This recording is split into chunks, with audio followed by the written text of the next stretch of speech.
జూలో అత్యంత దారుణమైన సంఘటన జరిగింది. ఒక అందమైన చిలుక అకస్మాత్తుగా పెద్ద పక్షిగా మారిపోయింది. దాని శరీరం అంతకంతకు పెరుగుతూ పదునైన పళ్లతో భయంకరమైన పక్షిలా మారింది. అది వెంటనే మానవులపై దాడి చేసి చంపడం మొదలుపెట్టింది.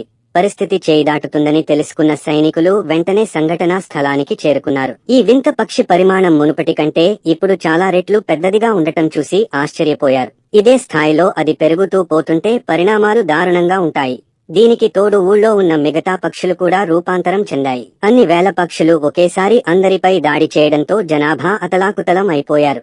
వాళ్లపైన దాడి చేస్తున్న ఈ పక్షిని ఈ అమ్మాయి బండి ఎక్కించి చంపేస్తుంది. ఇక ఈ వింత పక్షులను చంపడానికి ప్రభుత్వం నగరాన్ని ఖాళీ చేయమని ఆర్డర్ వేసింది. ఆర్మీ వాళ్లకి సహాయంగా ప్రత్యేక దళాలను కూడా పంపించింది. ఆయుధాలన్నీ ఆకాశంలో వేగంగా ఎగురుతున్న వింత పక్షులనే లక్ష్యంగా చేసుకున్నాయి. మనుషులకి ఆ రాక్షస పక్షులకు మధ్య జరుగుతున్న ఈ యుద్ధంలో ఒక్కసారిగా ఊరంతా దద్దరిల్లింది.